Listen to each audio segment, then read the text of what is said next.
luar tema ya.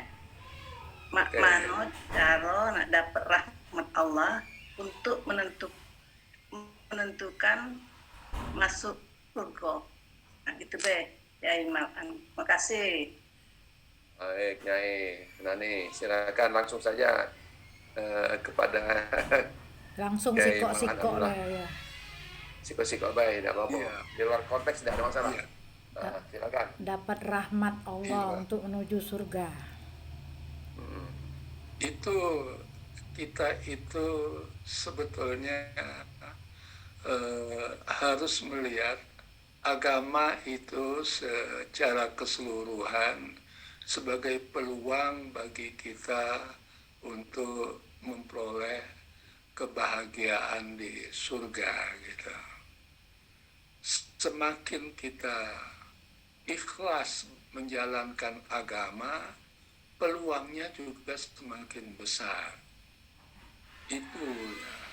Mana yang bisa kita kerjakan, itulah yang kita lakukan gitu. Orang kan tidak sama potensinya ya. Ada orang yang mungkin karena pekerjaan sehari-harinya harus bekerja memeras tenaga fisik, dia mungkin tidak bisa untuk melakukan sholat tahajud karena dia harus istirahat ya. Atau ada orang yang harus bekerja pada malam hari. Semuanya itu mempunyai peluang untuk mendapat rahmat dan menjadi penghuni surga. Pilihlah amal baik yang bisa kita lakukan. Amal baik itu kita kerjakan dengan ikhlas. Semakin kita tidak berharap kepada surga, pertanda kita juga menjadi semakin ikhlas gitu.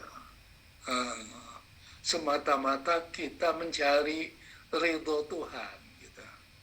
Jadi alihkan niat mendapat surga itu menjadi keinginan agar hidup kita ini diridhoi oleh Allah Subhanahu wa Ta'ala. Itu jauh lebih mudah untuk mengikhlaskan segala pekerjaan yang kita lakukan. Jadi kira-kira seperti itu, Bu. Ya, rumusnya mendapatkan surga itu justru dengan membuang keinginan untuk masuk surga. Tapi kita justru berusaha untuk beramal sebagai hamba Tuhan. Hamba yang mendapat nikmat yang luar biasa melalui peluang-peluang yang kita peroleh semasa kita di dunia ini.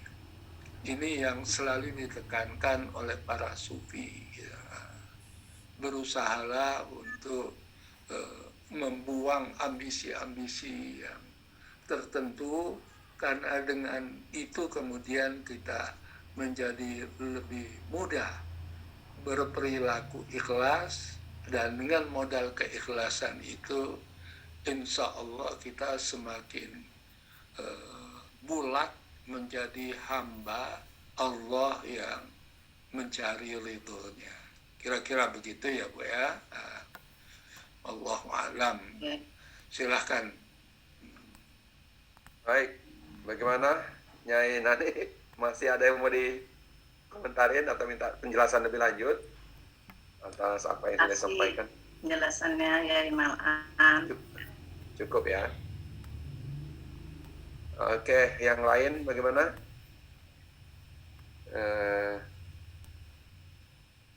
Masih ada? Atau masih mikir-mikir? Ya Ibu Adi, ya Ibu Adi tuh nak nanya. Ya Ibu Adi. Ya Ibu Adi, silakan ya Ibu Adi. Assalamualaikum. Waalaikumsalam warahmatullahi wabarakatuh. Ya, mungkin saya masih kurang nangkep, masih kurang apa yang dijelaskan oleh Yai Mal tadi. Karena ini kan topiknya tadi kan Islamisasi Palembang. Nah itu ya. Saya masih nggak nangkep di mana letak dari yang dijelaskan tadi, di mana letak Islamisasinya? Karena saya kan cuma nangkep tadi itu ada Prameswara itu suaminya dari Prameswari, yang mulai titik Islamisasinya itu ada di mana? Saya kira itu aja. Ya, iya. Oke, Terima silakan. kasih Pak.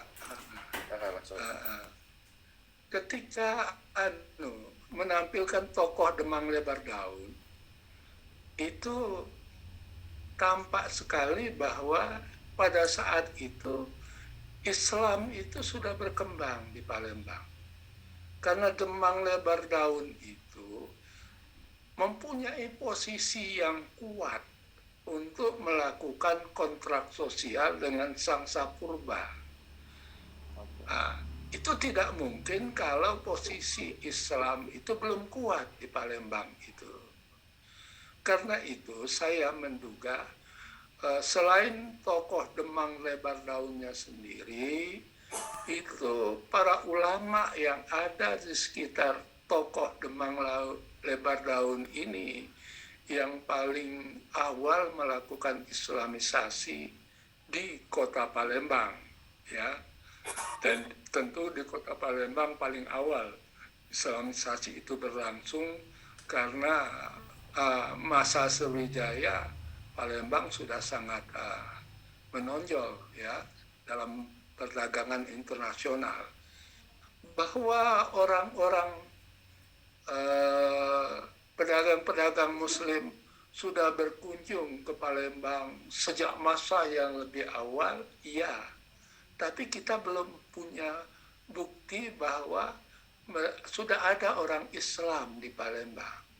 Bukti terawal itu lewat Demang Lebar Daun. Demang itu kalau dibaca manuskrip yang kami pelajari, nama tokohnya, dia itu berdiam di Lebar Daun. Jadi bukan nama jabatan. Nama dia karena itu kemudian nanti ada keturunannya yang terus mewarisi nama Demang Lebar Daun. Nah, memang yang lebih jelas proses Islamisasi itu belum sampai. Ini kebetulan bukunya itu kan agak lumayan tebal juga gitu. Tapi kalau kita itu selalu ditanya orang, kapan mulai ada Islam di Palembang, kita bisa melakukan semacam pembuktian melalui sejarah Melayu yang menyebut tokoh Demang Lebar Daun. Nah, mengenai Parameswara sendiri, Said Nagib Alatas mengatakan dia ada dua kemungkinan. Kemungkinan dia sudah Muslim sejak di Palembang, dan kemungkinan dia baru Muslim setelah dia di Malaka. Gitu. Dua kemungkinan ini belum dipastikannya. Tetapi kalau melihat sejarah Melayu yang menyimbolkan Bukit Seguntang sebagai daerah penting dalam konteks kemelayuan, itu rasanya cukup kuat dugaan bahwa Parameswara itu sudah Muslim sejak di Palembang, dan ini diketahui oleh Majapahit sehingga Majapahit kemudian menyerang Palembang selain alasan mengapa dia harus mencari pengakuan dari negeri Cina tanpa sepengetahuan Majapahit. Jadi posisinya itu di situ. Mungkin dalam cerita tadi belum tampak ya, tetapi nanti insya Allah kalau ada kesempatan lagi bisa kita lihat gitu. Ada momen yang ketika menulis buku itu saya sendiri sangat terharu dan sampai meneteskan air mata, yaitu ketika membayangkan bagaimana penyiar Islam itu datang ke tempat kita, meninggalkan keluarganya, datang ke sini, kemudian ke dusun, berdiam di dusun, gitu. keluarga yang ditinggal itu kemudian diikhlaskan gitu. Nah, dan dengan itu kemudian kita bisa menjadi muslim, leluhur kita itu. Andai kata dia datangnya cuma ke Palembang, dusun tidak tergarap. Rata-rata kalau kita lihat pada fase awal itu, nanti akan kelihatan betul, mereka berdiam di wilayah ketika mereka menyebarkan Islam di situ gitu. Menikah dengan orang pribumi gitu. Saya kira itu nanti Pak Anu ya, Pak Adi ya. Ya, makasih. Baik. Bagaimana Terima kasih. ya Ibu Adi? Silakan, mungkin ada yang perlu. Saya kira sudah jelas, Sir. Jadi sejak dari Demang Lebar itu Demang Lebar sudah dipengaruhi oleh penyebaran Islam. Oke, terima kasih. Ya. Baik. Saya mungkin sekaligus juga ingin mendapat klarifikasi tambahan dari Yai Malan. Demang Lebar Daunnya ini sendiri sebetulnya tokoh atau orang-orang asli Palembang atau bagaimana ya tadi? Saya agak terpotong atau menangkap informasi tadi. Demang Lebar Daun, mungkin mohon diperjelas lagi hubungan antara Demang Lebar Daun dengan para miswara tadi, para saudara, istri para miswari ya. Demang Lebar Daun ini sendiri tadi dikatakan kan nama tokohnya Demang Lebar Daun ini tadi dikatakan hanya itu aja. Dia berdiam di Lebar Daun. Lebar Daun ini wilayah kita di sini Palembang ini ya. Atau bagaimana? Atau siapa? Mungkin perlu diperjelas lagi Demang Lebar Daun siapa? Karena saya terus terang memang baru malam ini paham bahwa Demang Lebar itu nama tokoh Palembang, nama jalan sih paham ada di Palembang, jalan besar di kita ini, tapi siapa nian Tuan Demang Lebar Daun ini? Mungkin perlu ditambahkan penjelasan lebih lanjut. Terima kasih.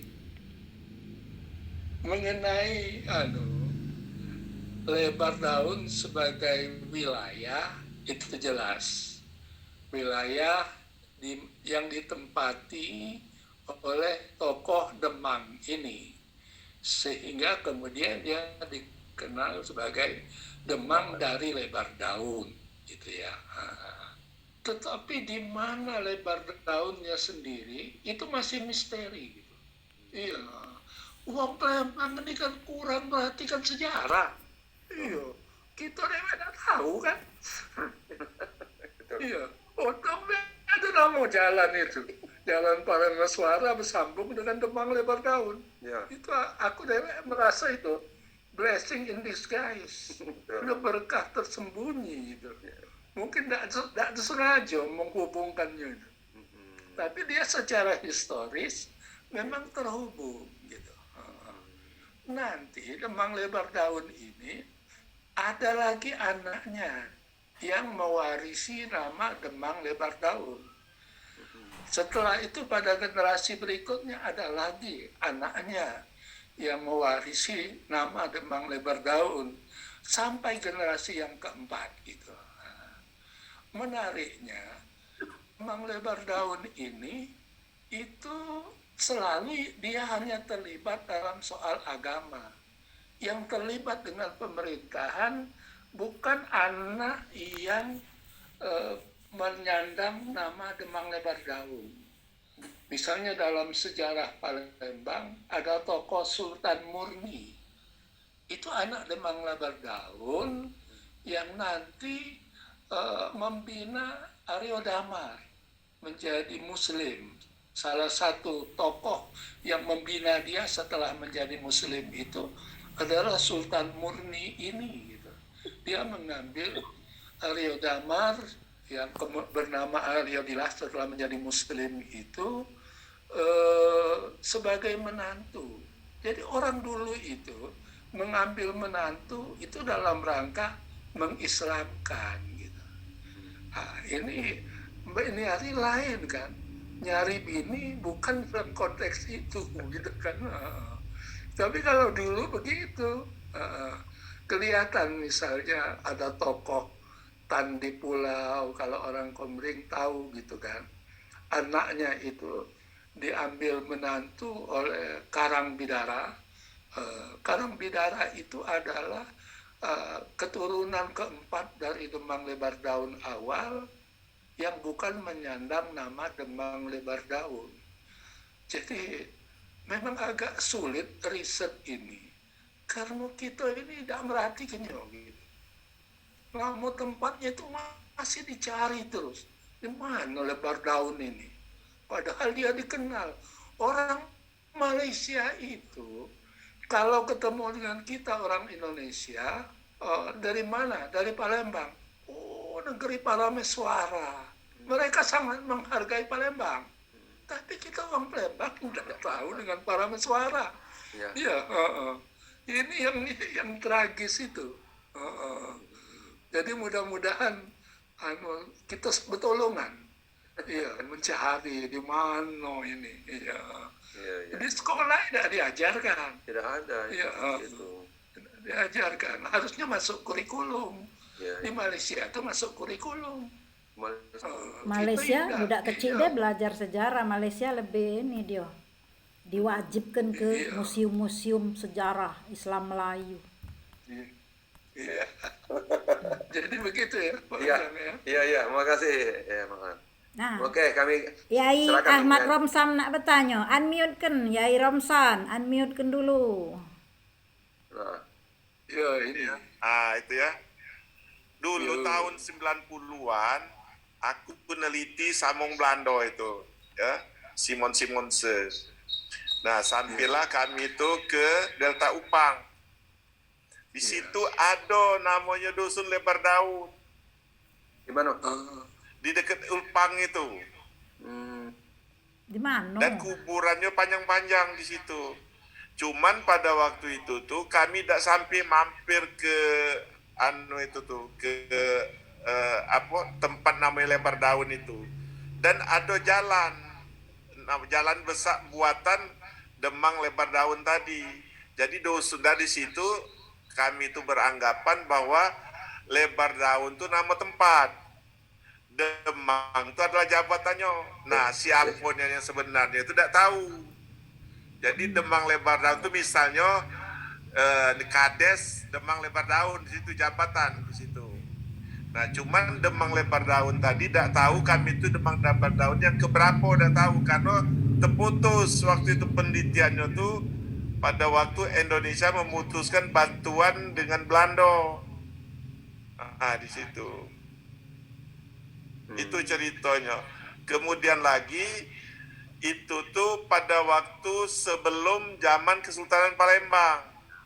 Kalau tidak salah ya.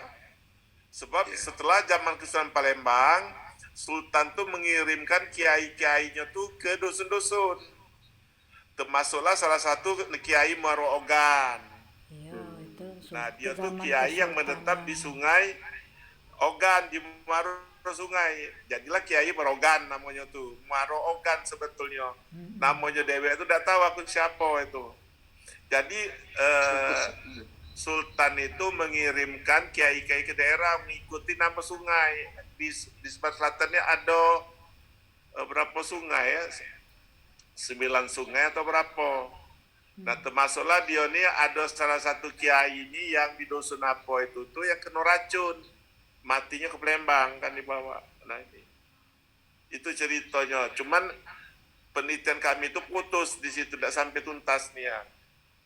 Nah, setelah itu baru pada zaman Kesultanan Palembang yang dimulai dengan berdirinya Masjid Agung yang Sultannya itu tuh yang dikuburkan di Candi Walang itu. Jadi disitulah resminya agama di Palembang ini, agama Sultan tuh agama rakyat Islam di situ. Nah, cuman aku tuh masih belum dapat pada waktu itu tuh cerita daripada Yai Mal'an tadi tuh apakah Prameswara, Aryodila, kemudian itu tuh masa sebelum Kesultanan Palembang. Nah, itu yang masih kami dulu tuh belum jelas di situ. Nah, itu ceritanya. Tapi di Malaysia, di Melaka, ada dusun yang namanya itu Marlimau. Memang datang ke sana itu Demang Lebar Daun, ngajar pencak. Itu ngajar pencak Ya silat di tuh, ya. kantor Marlimau karena sebelum apa dia namanya itu nurunkan ilmu pencak silatnya tuh mereka tuh berlimau dulu, mandi berlimau istilah itu.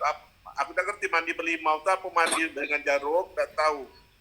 Nah, jadi nama itu Dusun Marlimau, 20 kilometer dari Malaka.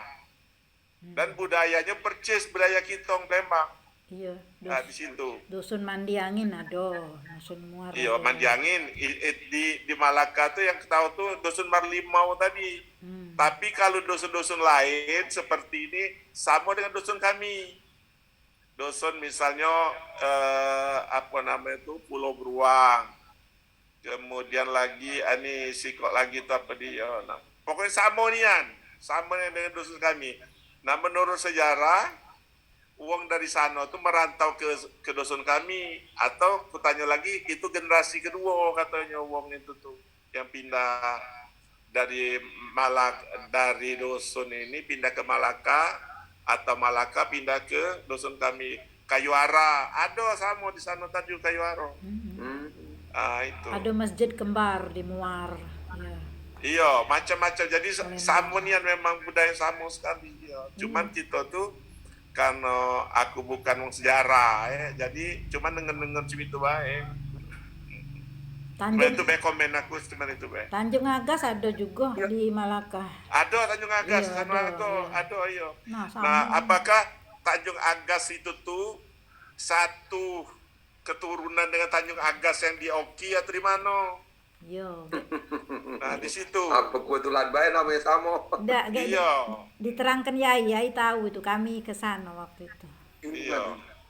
Ya, jadi betul ya, tokoh yang pada Meswara, Demang Lebar Daun, kemudian kakek Aryo Damar Aryo Gila itu, dan kemudian juga Raden Fatah, kemudian Karang Bidara, itu masa sebelum Kesultanan. Iya, masa Ya. Karena ini yang belum kalau memperhatikan disertasi yang ada, baik yang ditulis di Unsri maupun di UIN, yang selalu ditulis itu masa Kesultanan. Nah, sebelum Kesultanan ini Dakati yang nulisnya. Karena itulah kemudian aku berusaha walaupun bukan sejarawan untuk merintis penulisan itu gitu. Dan setelah pada masa sekarang ini menjadi lebih mudah karena kemudian beberapa bagian dari kahas sudah kemudian disalin ya, diterjemah, ditransliterasi ke huruf Latin. Kita jadi pacak maconyo gitu kan. Betul. Dan berdasarkan itu bisa kemudian dilakukan analisis, diperkirakan tahunnya dan semacam itu. Jadi pengaruh Palembang ke Malaka itu makin lama makin kelihatan itu. Kalau kita perhatikan, kalau cerita tadi kan dari Singapura, Parameswara itu ke Muar. Di Muar itu masih wilayah Johor yang dekat perbatasan Malaka. Ada masjid kembar. Iya, Muar. Muar namanya tuh. Iya. Dan mirip nian Sungai Palembang. Ada speedboatnya sama di Palembang. Ada masjid kembar. Masjidnya kembar. Masjid kembar itu kapan kutanya di seberang sana namanya Tanjung Emas, di seberang sini Tanjung Agas. Agas itu apa ujiku? Agas itu nyamuk yang kecil, yang gatel itu sama. Jadi mungkin baik Tanjung Agas itu ada uang yang tukang kayunya dari Parameswara yang melok ke sana itu gitu. Bisa itu jadi. tidak mustahil gitu. Kalau melihat bahwa Parameswara itu dengan 1.000 wong berangkat itu. Dan 1.000 wong itulah yang bisa kita perkirakan sebagai orang yang memimpin Malaka ya. tokoh-tokoh pemimpin Malaka itu. Bukan orang biasa tentu yang dibawa oleh para meswara itu. Jadi memang kalau kita lihat secara lebih teliti, sebetulnya banyak hal yang bisa dikaji lagi. Gitu. Tetapi dalam konteks Islamisasi, posisi Palembang bisa diketahui sudah ada masyarakat muslimnya itu melalui kehadiran tokoh Demang Lebar Daun itu gitu. Dan itu pada abad ke-14. Apakah ada yang lebih awal dari situ? Mungkin ada tapi tidak tercatat gitu, Pak. Ya. Oke. Kira-kira macam itu ya. Baik, terima kasih, Malan. Mungkin yang lain ada yang mau memberikan